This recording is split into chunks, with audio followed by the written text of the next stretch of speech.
Ik rītu mēs dodamies uz darbu, ar cerību paveikt ko labu, bet nerad mūs pavada nogurums, ikdienas problēmas un emocijas, un tas atstāja pēdas. Gan mūsu pašajūtā, gan attieksmē pret citiem. Šis ir stāsts par Augustu un par katru no mums. Lai sabojātu dienu, nevajag daudz.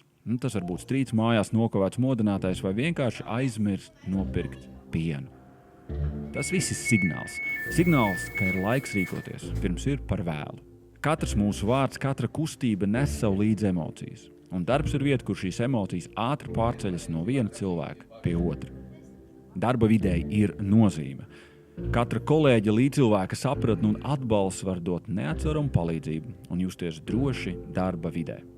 Es domāju, ka tas palīdzēs, ka kaut uz brīdi smagums pazudīs, galva kļūs vieglāka un sirds klusāka.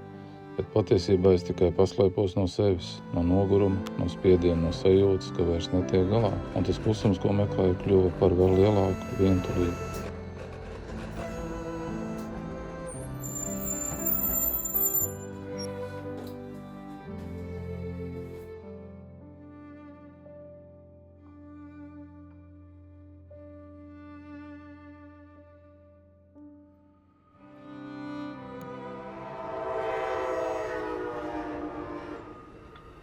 Daudz joprojām domā, ka pie psihologa iet tikai tad, kad viss jau ir slikti. Bet patiesībā tie, kur izvēlās par sevi parūpēties laikus, ir visdrosmīgākie. Tas nav vājums, jo pieņemt, ka esi cilvēks ar emocijām, ar šaubām un grūtībām, tas prasa lielu drosmi. Arī darba devējs var piedāvāt psihologu pakalpojumus brīžos, kad tas nepieciešams tādējādi veicinot darbinieku labbūtību. Darba devējs var būt vairāk nekā tikai vadītājs. Viņš var būt atbalsts. Piedāvāt iespējas sarunai, apmaksāt psihologu vizīti vai vienkārši pateikt, tev nav jātiek galā vienam pašam.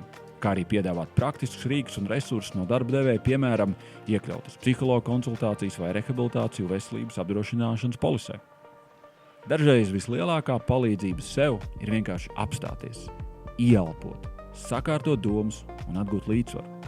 Tieši tāpēc ir vērtīgi izmantot uzņēmumu piedāvāto iespēju. Pēc krīzes situācijas atgūties rehabilitācijas centrā, kur atjaunoties gan fiziski, gan emocionāli. Darba devēja piedāvātajās apmācībās vadītāji apgūst, kā atpazīt izdegšanas pazīmes komandā un kā veidot psiholoģiski drošu vidi.